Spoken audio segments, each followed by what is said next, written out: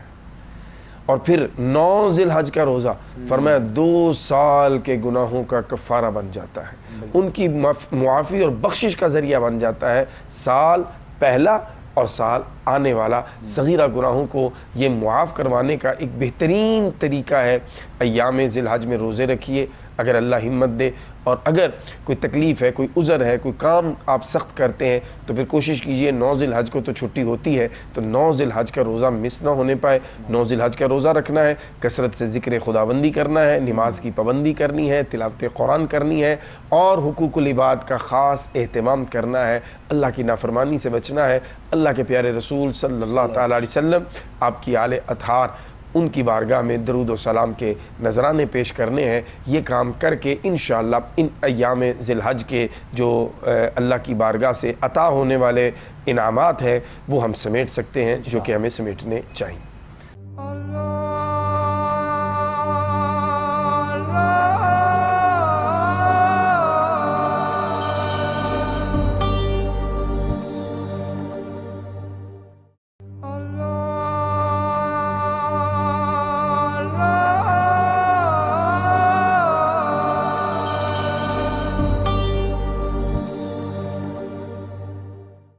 خوبصورت گفتگو کا آغاز جناب قبلہ عبداللہ ثاقب صاحب نے فرمایا، اور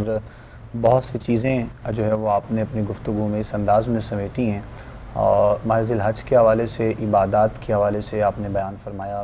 اور روزوں کے حوالے سے، چونکہ میں یہ سوال کرنے ہی لگا تھا اور بڑی اچھی طریقے سے آپ نے اس کی بھی وضاحت فرما دی۔ اور کل ہمارے ایک بہت اچھے دوست ہیں انگلینڈ میں، تو ان کی کال مجھے آئی اور وہ روزوں کے حوالے سے، یعنی ذی الحج کے روزوں کے حوالے سے مجھ سے جاننا چاہ رہے تھے۔ تو مجھے اس حوالے سے بڑی خوشی ہوئی کہ وہاں پر رہ کر بھی لوگوں کے دل میں یہ جذبہ ہے، اور اس انداز میں ان کا کہنا تھا کہ مجھے آپ بتائیں وضاحت سے، تو میں یکم سے لے کر جو ہے وہ 9 ذی الحج تک کے روزے رکھوں اور رکھنا چاہتا ہوں۔ تو خیر وہ میں نے رہنمائی تو ان کی جیسے ہو سکتا تھا، اور مجھے خوشی اس چیز کی ہوئی کہ وہاں پر رہ کر بھی لوگوں کے دلوں میں یہ جذبہ ہے، یہ عقیدت ہے، یہ محبت ہے۔ اور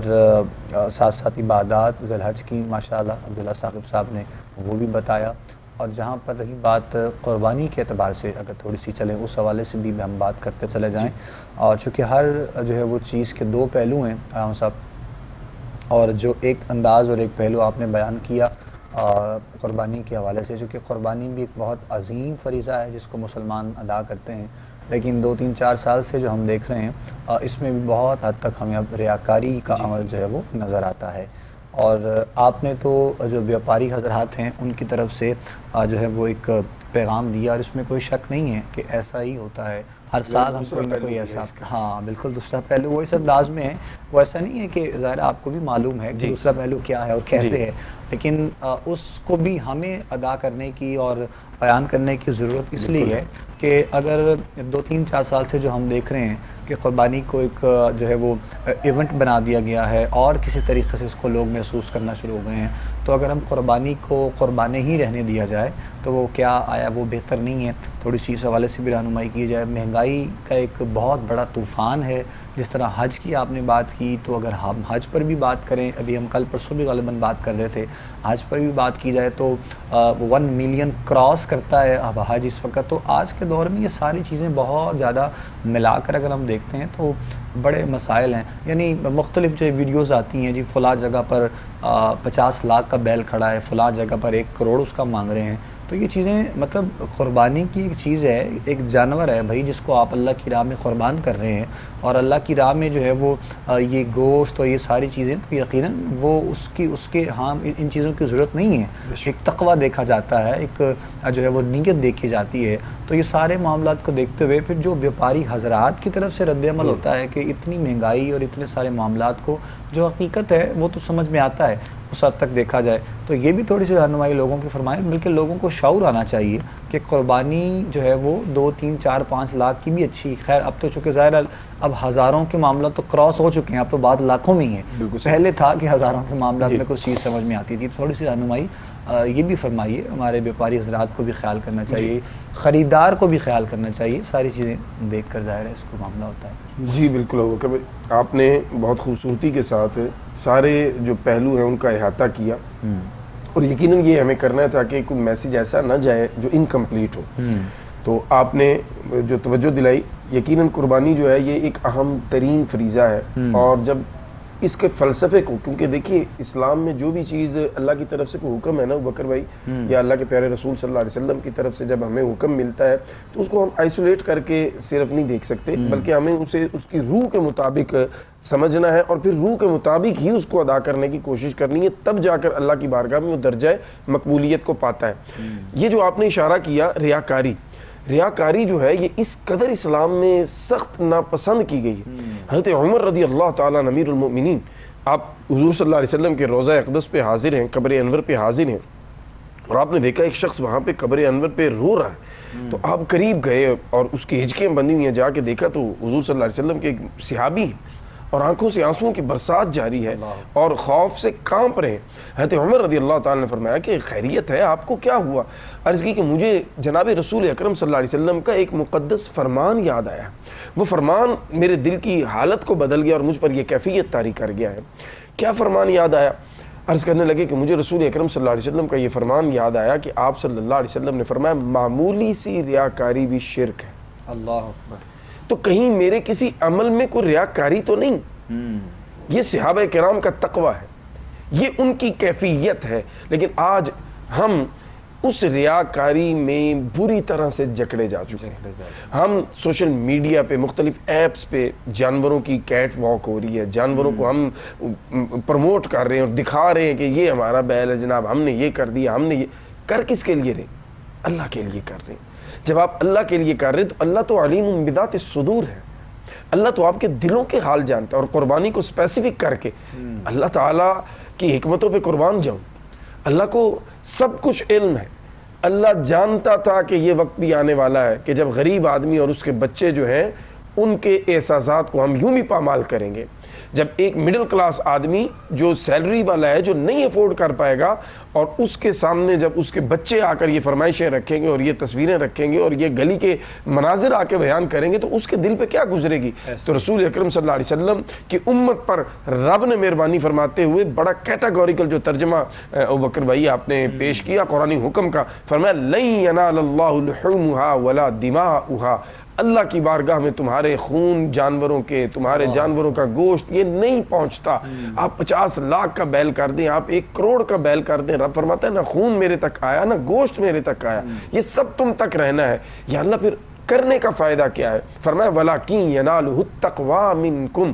مجھ تک تمہارے دلوں کی کیفیت پہنچتی ہے, تمہاری نیت پہنچتی ہے, تمہارا کرنے کا جذبہ پہنچتا ہے کہ تم کس نیت سے کر رہے ہو. اگر آپ کی نیت یہ ہے کہ محلے میں واہ واہ کروانی ہے, نیت یہ ہے کہ خاندان میں فیملی میں جناب میسیج دینا ہے کہ ہم جناب اب اس قابل ہو چکے ہیں کہ ہم 50 لاکھ کی قربانی کرتے ہیں, تو اللہ فرماتا ہے وہ تو مجھ تک نہیں پہنچے گی, وہ تو تمہیں دنیا داری کی ہے, دنیا داری تمہیں مل جائے گی. تو اللہ کی خالص رضا پانے کی نیت جب انسان یہ رکھتا ہے تو پھر قربانی کے جانور کے بارے میں بھی سن لیجئے. قرآن نے بڑا کیٹاگوریکل کہا وَالْبُدْنَ جَعَلْنَاهَا لَكُم مِّن شَعَائِرِ اللَّهِ, یہ قربانی کے جانور اللہ کی نشانی ہے, یہ اللہ کی نشانی ہے. اب اللہ کی نشانیوں کی تکریم کی جاتی ہے, ان کی عزت کی جاتی ہے. تو بیپاری حضرات جو ریٹ کے معاملات میں 2 نمبری کرتے ہیں یا اس جانور کے بیچنے میں جو خرابیاں کرتے ہیں, دانت جیلی آج کل لگا دیے جاتے ہیں, عجیب و غریب دور آ گیا ہے, سینگ ٹوٹے ہوئے ایپ والا جانور ہے, ایلفی کے ساتھ سینگ جوڑ کے بیچ دیے جاتے ہیں. اچھا اب وہ جو بیچارہ خریدنے آیا ہے اس کو تو نہیں علم, بیچنے والے کو تو پتہ ہے میں کیا کر رہا ہوں. تو کیا آپ اپنے مسلمان بھائی کے ساتھ ایک عبادت میں دھوکہ کر رہے ہیں؟ آپ اس کی جو حق تلفی ہے وہ کر رہے ہیں, آپ اس سے پیسے کسی اور چیز کے لے رہے ہیں, اسے دے کچھ اور رہے ہیں, اور آپ یہ سمجھ رہے ہیں کہ آپ رزق حلال کما رہے ہیں, آپ یہ سمجھ رہے ہیں کہ آپ کوئی بڑا نیکی کا کام کر رہے ہیں. تو بیپاری حضرات بھی مناسب دام لیجئے, یہ عبادت ہے. عبادت میں آسانیاں کی جاتی ہیں, اور آسانیاں کرنے والا اللہ کی بارگاہ میں مرتبے پاتا ہے. اللہ کی بارگاہ میں کم جو منافع اور پروفٹ آپ لیں گے, اللہ اس میں آپ کے لیے برکت فرما دے گا, وہ آپ کے لیے, آپ کی اولاد کے لیے خیر کے دروازے کھول دے گا. لیکن جب آپ 2 نمبری کریں گے, جب آپ عوام کی مجبوریوں سے فائدہ اٹھانے کی کوشش کریں گے, جب آپ, اور پھر دیکھیے یہ مہنگے جانور جو لینے کا بھی ایک کلچر بن گیا ہے, چل پڑا ہے کہ موٹا جانور دیکھنا ہے جی بڑا. اچھا اب اس میں کیا ہوتا ہے, ان کو جہاں تک میں ناقص سمجھ رکھتا ہوں اور کچھ چیزیں دیکھی پڑھی سنی ہے, تو یہ اسٹیرائڈ کا کمال ہوتا ہے بکر بھائی, یہ ان کی اوریجنل صحت نہیں ہوتی. ہاں جی, اوریجنل صحت کے لیے اگر آپ دیکھنا چاہتے ہیں جانور کو تو آپ اسے کم از کم 1.5-2 مہینے پہلے لائیے, اپنے گھر باندھیے اور اسے چارہ کھلائیے, تو 1.5-2 مہینے کے بعد ایکچوئل جانور وہ آپ کے سامنے نکل کے آ جائے گا. وہ کیا ہے, یہ جو جھالر نیچے زمین کو ٹچ ہو رہا ہے اور آپ کہہ رہے ہیں کہ یہ کوئی بڑا کمال ہے, بڑی خوبصورتی ہے جانور کی, تو خوبصورتی وہی ہے جو نارمل میں ہے, جو رب کی تخلیق ہے, جو رب نے جانور بنائے ہیں. تو اس لیے زیادہ مہنگے جانور اسلام کا مقصود نہیں ہے, زیادہ کمپٹیشن میں آ کر ریاکاری کی طرف چلے جانا یہ اسلام کا مقصود نہیں ہے. اسلام کا مقصود ہے حضرت ابراہیم علیہ السلام کی نیت,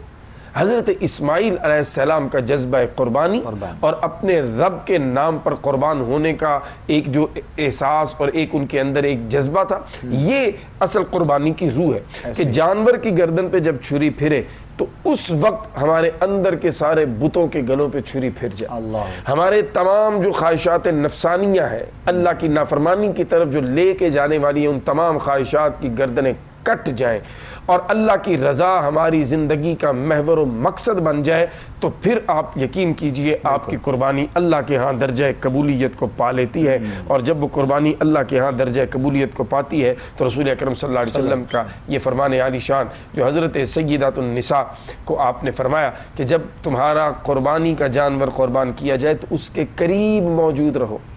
وہاں پہ سامنے موجود رہو۔ کیوں؟ فرمایا اس لیے کہ خون کا قطرہ زمین پہ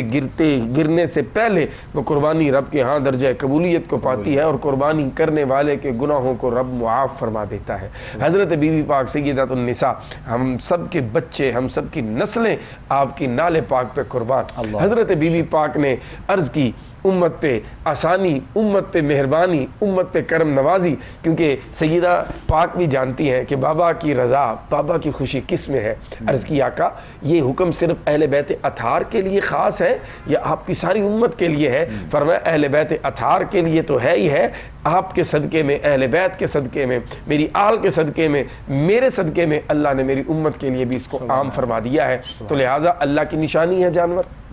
اس کا احترام کرنا، اس کو گلیوں میں بھگانا نہیں،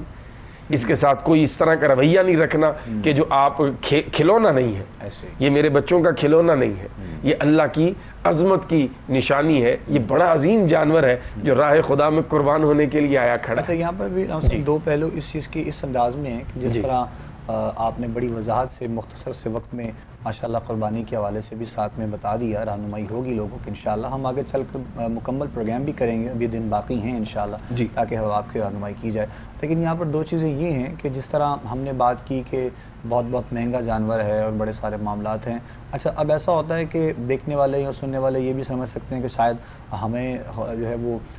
خدا نخواستہ قربانی سے یا قربانی کے معاملات سے کوئی پریشانی ہے، تو ایسا بالکل بھی نہیں ہے۔ مقصد کہنے کا بات یہ ہے کہ اگر ہم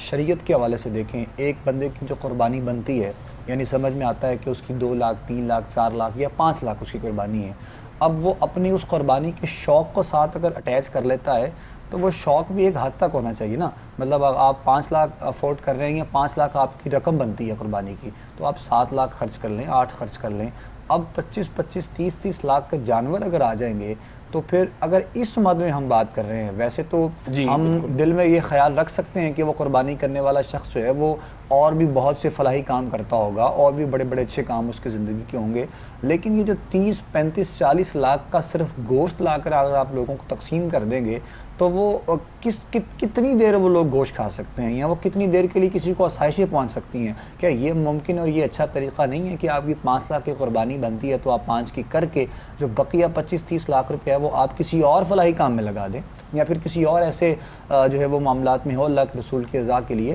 کہ جس سے لوگوں کے لانگ ٹرم کے لیے کچھ معاملات ہمیں نظر آئیں؟ تو یہ بھی ایک حسین عمل ہونا چاہیے، ضروری ہے۔ بالکل آپ نے بڑی اچھی طرح سے کلیئرفائی کر دیا کہ کسی کو یہ میسیج نہ جائے کہ ہم کوئی معاذ اللہ اس اہم ترین عبادت کے خلاف کو پروپیگیٹ کر رہے ہیں، یا ہم ان کو ہرٹ کر رہے ہیں کہ جو جن کو اللہ نے دیا ہے اور وہ راہ خدا میں لگانا چاہ رہے ہیں۔ تو بالکل آپ لگائیے، اللہ نے جتنا آپ کو دیا ہے، لیکن ہم صرف وہ بات کر رہے ہیں جو بہترین صورت ہے، ہم آئیڈیل جو سچویشن ہے نا اس کی طرف آپ کی رہنمائی کر رہے ہیں، ورنہ آپ کا مال ہے، اللہ نے آپ کو عطا فرمایا، آپ راہ خدا میں سمجھتے ہیں، اور یقیناً یہ حدیث مبارکہ کا مفہوم بھی ہے، رسول کائنات صلی اللہ علیہ وسلم نے فرمایا کہ اللہ کی راہ میں فربا جانور، خوبصورت جانور قربان کرو۔ لیکن فربا اور خوبصورت جانور کی ڈیفینیشن پھر کیا کریں گے ہم؟ سوال یہاں پہ آ کے سوال یہ نہیں ہے کہ قربانی آپ نے کرنی ہے، آپ 2 4 5 لاکھ روپے کی کرتے ہیں، آپ افورڈ کر سکتے ہیں، آپ بالکل کیجئے۔ سوال یہ ہے کہ 1 کروڑ روپیہ 50 لاکھ صرف جانور کی خوبصورتی کا آپ دے رہے ہیں۔ اصل بات تو یہ اس جانور کی خوبصورتی بھی آپ کو انڈرسٹوڈ نہیں ہے، کنفرم نہیں ہے کہ یہ اوریجنل ہے یا یہ بنائی گئی ہے۔ چیز یہ ہے جو ہم کہنا چاہ رہے ہیں، جو ہمارا مدعا ہے، جو ہمارا مقصد ہے، وہ یہ ہے کہ آپ قربانی بالکل اپنی حیثیت کے مطابق کیجئے۔ بالکل آپ اپنے اللہ کی بارگاہ میں شایان شان انداز سے قربانی پیش کیجئے، لیکن ساتھ اسلام کی تعلیمات کو بھی رکھیے۔ بالکل رسول اکرم صلی اللہ علیہ وسلم جب مدینہ منورہ میں تشریف فرما ہوئے، اس وقت مسلمانوں کو سخت ترین جو پریشانی تھی وہ پانی کے حوالہ سے تھی، پینے کے پانی کے حوالہ سے۔ اب اس وقت پر خاص جب کسی نے بھی آ کر رسول اکرم صلی اللہ علیہ وسلم کی بارگاہ سے اللہ کی راہ میں مال لگانے کی بابت سوال کیا، تو آپ صلی اللہ علیہ وسلم نے اس ٹائم کی ریکوائرمنٹ کو دیکھتے ہوئے پانی کے صدقے کا حکم دیا۔ مثلا حضرت عثمان ذو النورین رضی اللہ تعالیٰ عنہ کو حکم ہوا کہ یہ جو میٹھے پانی کا کنواں ہے جو یہودی کے پاس ہے، اس کو کوئی اگر بندہ خریدتا ہے اور مسلمانوں کے لیے آسانی کا معاملہ کرتا ہے تو اس کے لیے بڑا اجر و ثواب کا وعدہ ہوا۔ حضرت عثمان غنی رضی اللہ تعالیٰ عنہ جا کے منہ مانگی قیمت دے کر یہودی سے آدھا کنواں یعنی ایک دن کا پانی مسلمانوں کے لیے لے لیا۔ اسی طرح حضرت سعد کی بڑی مشہور روایت ہے کہ رسول اکرم صلی اللہ علیہ وسلم کی بارگاہ میں حاضر ہوئے، عرض کی یا رسول اللہ صلی اللہ علیہ وسلم میری والدہ کا انتقال ہو گیا اور میں شہر میں نہیں تھا، میں اب آیا ہوں اور مجھے یہ یقین ہے کہ اگر میں اپنی والدہ ماجدہ کی خدمت میں ہوتا تو مجھے وہ ضرور اس وقت میں حکم فرماتی کچھ نہ کچھ صدقہ خیرات کرنے کی۔ اب میں ان کی طرف سے صدقہ خیرات کرنے کا ارادہ رکھتا ہوں تو مجھے کیا حکم ہے؟ رسول اکرم صلی اللہ علیہ وسلم نے فرمایا کہ پانی کا صدقہ کرو۔ آپ نے کنواں کھدوایا جس کا نام ہی رکھا گیا سعد کی ماں کا کنواں۔ اللہ مطلب یہ ہے کہ معاشرے کی ضرورت کو بھی ہم نے دیکھنا کہ ہمارے لوگوں کو اس وقت ضرورت کس چیز کی ہے۔ آپ قربانی کا فریضہ ضرور ادا کریں، اپنی حیثیت کے مطابق کریں، لیکن اب ہے کیا؟ دیکھیے آپ پر قربانی ہے، آپ اپنی طرف سے کر رہے ہیں، آپ اپنے بچوں کی طرف سے کر رہے ہیں، 7 8 10 20 قربانیاں آپ کی بن گئی، رسول اکرم صلی اللہ علیہ وسلم کی طرف سے آپ نے کر دی، آپ نے حضرت مولا علی رضی اللہ تعالیٰ عنہ، آپ نے اہل بیت اطہار کی طرف سے کر دی، بالکل ٹھیک ہے آپ کر سکتے ہیں، اس میں کوئی ممانعت نہیں ہے۔ اچھا اب آپ نے یہ قربانیاں کر دی، ان قربانیوں کا گوشت بھی ایک جگہ سے کتنے لوگوں میں ڈسٹریبیوٹ آپ کریں گے؟ پھر آپ اس کو تھوڑا سا موڈیفائی کر لیں۔ آپ ایسے کر سکتے ہیں، سجیشن ہے، ایک مشورہ ہے، آپ ایسے کر سکتے ہیں کہ آپ ان ایریاز کو ڈیفائن کر لیں کہ جہاں پہ غربت ہے، جہاں پہ لوگ جو ہیں وہ ترس رہے ہیں یہ اچھے کھانے کے لیے، اچھا وہاں پہ آپ اپنے نمائندے مقرر کریں، وہاں پہ آپ کی طرف سے قربانیاں کی جائیں اور ان قربانیوں کا گوشت ان ایریاز میں اسپیسیفک وہ پہنچایا جائے لوگوں کو، تاکہ وہ مقصد آپ کا پورا ہو جو آپ حاصل کرنا چاہ رہے ہیں۔ یہ بہت اچھی آپ نے بات کہی ہے، چونکہ یہاں پر بھی ایک پوائنٹ یہ بھی ہے کہ یہ بھی ہمیں دیکھنے میں آیا ہے، ظاہر ہے ہمارے بھی ارد گرد ایسے لوگ ہیں کہ جو جن کے ساتھ یہ معاملات ہوتے ہیں، اور یہ بھی ایک بڑا خاص عمل ایسا ہوتا ہے کہ ایک تو اتنا مہنگا جانور کرنے کے بعد وہ پھر جو صاحب ہیں، جو اس کے مالک ہوتے ہیں، وہ صبح اپنے ہاتھ سے جو ہے وہ خیر و عافیت سے چھری جو ہے وہ پھیر کے تو پھر سو جاتے ہیں، اور اس کے بعد ان کو یہ نہیں پتہ ہوتا کہ وہ گوشت کہاں تقسیم ہو رہا ہے، گوشت جا کہاں رہا ہے، اس کے وہ مطلب کہ جو صحیح حقدار ہیں جو وہ ان تک پہنچ بھی رہا ہے یا نہیں پہنچ رہا، تو پھر تو جو ہے وہ یہ صرف ریاکاری کے عمل میں ہی ظاہر ہے راؤ صاحب سارے معاملات جاتے ہیں۔ دیکھیں تھوڑی سی بے احتیاطی جو ہے نا بکر بھائی، وہ عمل کو بالکل اللہ تعالیٰ معاف فرمائے لیکن وہ عمل ضائع ہو جاتا ہے، تھوڑی سی بے احتیاطی بھی۔ تو اس لیے کوشش یہ کریں کہ قبول کرنے والی ذات تو وہی ہے، بے شک وہی ہے، ہم تو خدا لیکن جو پیرامیٹرز قرآن و سنت نے ڈیفائن کر دی ہیں بالکل اس میں ہمیں رہنا چاہیے۔ اسلام نے سورہ فرقان میں بڑا واضح کر دیا رحمان کے پسندیدہ بندے کون سے ہیں، فرمایا والذین اذا انفقوا لم یسرفوا ولم یقتروا وکان بین ذلک قواما، فرمایا جب وہ خرچ کرتے ہیں تو ان کا خرچ جو ہے وہ نہ تو فضول خرچی ہے نہ وہ کنجوسی بخل ہے، کیا ہے وکان بین ذلک قواما، ہر معاملے کی طرح زندگی کے اس معاملے میں بھی وہ بین ہے، یعنی نہ اسراف ہے نہ کنجوسی ہے، لہٰذا اس ضابطے کو پیش نظر رکھیے اور کوشش کیجئے کہ پھر مستحقین تک آپ قربانیاں جو کریں وہ ان ایریاز میں کریں، مثلا ابھی یہ فلڈ کے ایریاز ہیں جہاں لوگ ابھی تک رہ رہے ہیں، اسی طرح بھی یہ جو سمندری طوفان آیا تو وہاں ڈسپلیس ہوئے ہیں لوگ، اسی طرح اسپیسیفک کچھ بستیاں کچھ ایسے علاقے ہیں جیسے تھر پارکر ہے، جیسے جنوبی پنجاب میں کچھ ایریاز ہوں گے جہاں پہ بہت زیادہ غربت ہے، تو وہاں پہ پھر اگر یہ مخیر حضرات ہمارے آگے آئیں، کیونکہ الحمدللہ کرتے ہیں، کئی این جی اوز کرتی ہیں، کئی یہ بالکل اس میں کوئی دو رائے نہیں ہے، تو اس کو ذرا ایک نظم میں لایا جائے تو اس کا جو فائدہ ہے بس ایسا ہے کہ ترتیب کی ضرورت ہے، اور جو جوش اور جذبہ، جو عقیدت، جو محبت ہمیں دیکھنے میں آتی ہے اس کو بھی ہم سلام پیش کرتے ہیں، ایسا نہیں ہے، بڑی محبت سے لوگ ماشاءاللہ، اور ہم خود بھی الحمدللہ اس کو ایسے ہی، چونکہ ہم جو اپنے اسلاف سے، اپنے بڑوں سے، اپنے بزرگوں سے ہم دیکھتے آ رہے ہیں، ہم بھی کوشش یہ کر رہے ہوتے ہیں کہ اسی کے مطابق سارے معاملات کو دیکھا جائے، بڑا اچھا ایک ماحول ہوتا ہے، قربانی کے جانوروں کے ساتھ ایک اٹیچمنٹ ہو جاتی ہے بچوں کی، ہم سب کی، اور سب کی توجہ 8 9 10 دن کے لیے وہیں ہوتی ہے نا جی، اور یہ بڑا اچھا ایک الحمدللہ۔ تو یہ بات یہ ہے کہ تھوڑا سا بس ٹریک پہ آنے کی ہمیں ضرورت ہے، اللہ کریم عمل کی توفیق عطا فرمائے. تھوڑی سی یہاں پر بات علامہ صاحب آخری بس لمحات ہیں تو میرا دل ہے کہ اس حوالے سے 3-4 دن سے یہ سانحہ پیش آیا ہے اور یقیناً پورے پاکستان نے پوری دنیا نے دیکھا ہے کہ ہمارے جو پاکستانی جو ہے وہ لیبیا سے یونان اور اٹلی کی طرف جاتے ہوئے جو کشتی ڈوبی ہے پانی میں. اور آپ یقین جانیے کہ میں کل بھی جو ہے وہ ڈسکس کر رہا تھا کہ 2-3 دن سے میں مختلف ویڈیوز دیکھ رہا ہوں اور ویڈیوز دیکھنے کے بعد آئی ہیو نو ورڈز، میرے پاس بالکل الفاظ نہیں ہیں اور میرا دل اس قدر رنجیدہ ہے اندر سے، معاملات بڑی دل کی کیفیت عجیب سی ہے کہ میں مطلب مجھ جیسا بندہ ان ویڈیوز کو دیکھ کر، لوگوں کے تاثرات سن کر، جو وہاں کے یعنی شاہدین تھے جو بچ گئے ہیں، جو معاملات دیکھے ہیں، وہ ساری چیزیں دیکھ کر یقیناً میرے دل کی 2-3 دن سے کیفیت بہت بہت تبدیل ہے. تو وہ جن ماؤں کے بچے ہیں، جن کے بھائی ہیں اور جن بہنوں کے بھائی ہیں، جن کے شوہر ہیں، یہ ان کے گھروں میں کیا اس وقت قیامت کا منظر ہے. اور خدارہ سب سے پہلے تو ہم دعا گو ہیں کہ اللہ کریم ان کی جو منازل ہیں وہ آسان فرمائے اور اہل خانہ کو صبر جمیل عطا فرمائے. اور چونکہ اب تو وہ صبر کے علاوہ کچھ نہیں کر سکتے ہیں، جن کو یہ بھی معلوم نہیں ہے کہ ہمارے بچے کی لاش ملی ہے یا ہمارا بچہ کہاں ہے یا ہمارا بھائی ہمارا بیٹا کہاں ہے کہاں نہیں ہے. آج کے پروگرام میں جو گفتگو کی گئی، اسپیشلی بھی جو ہم ذکر کر رہے تھے، ڈسکس کر رہے تھے آخر میں اس سانحے کے حوالے سے بھی، تو دعا انشاءاللہ ہوگی لاسٹ میں، دعا میں شامل ہو جائے گا. تمام دیکھنے والے سننے والے انشاءاللہ ہماری آپ سے ملاقات رہے گی پروگرام استخارہ میں ہی. اپنے میزبان ابوبکر سلطانی کو، ہماری کوہ نور کی پوری ٹیم کو اجازت دیجیے. السلام علیکم ورحمۃ اللہ وبرکاتہ. بسم اللہ. اللهم صل على سيدنا محمد وعلى آله وصحبه سيدنا ومولانا محمد مبارك وسلم عليه. آمين. ربنا آتنا في الدنيا حسنة وفي الآخرة حسنة وقنا عذاب النار. آمين. الہ العالمین، ایام ذی الحج شریف کے ان مبارک لمحات کا صدقہ تمام امت مسلمہ کے مرحومین کی کامل مغفرت فرما. آمین. خصوصیت کے ساتھ اے میرے اللہ، ہمارے پاکستانی بھائی موٹر وے کے حادثات میں ابھی ریسنٹلی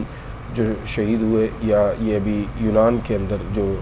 لیبیا سے یونان جاتے ہوئے ہمارے مسلمان پاکستانی بھائی جام شہادت نوش کیا، اے میرے اللہ ان تمام کے درجات بلند فرما. اے میرے اللہ ان کے اہل خانہ کو صبر جمیل عطا فرما. تمام امت مسلمہ کو معاشی بدحالی سے نجات عطا فرما اور اس طرح کے سانحات سے اے میرے اللہ ہمیں حفاظت عطا فرما. آئندہ کے لیے ایسے صدمات سے قوم کی حفاظت فرما. ملک پاکستان میں الہ العالمین بسنے والوں کی خیر فرما، بیماروں کو شفا یاب فرما، کہ پریشانیوں میں ہیں پریشانی ختم فرما. اے میرے اللہ جو قربانی کا فریضہ سر انجام دینے کی نیت کر چکے ان کے لیے آسانی کے معاملات فرما. جو حج کے لیے حاضر ہیں سب کے حج قبول فرما. ہماری استخارہ کی پوری ٹیم کو الہ العالمین اور چینل کی انتظامیہ کو دارین میں اس کار خیر کی بہترین جزا عطا فرما. ربنا تقبل منا انک انت السمیع العلیم. وصلی اللہ تعالی علی خیر خلقہ محمد وآلہ وصحبہ اجمعین برحمتک یا ارحم الراحمین.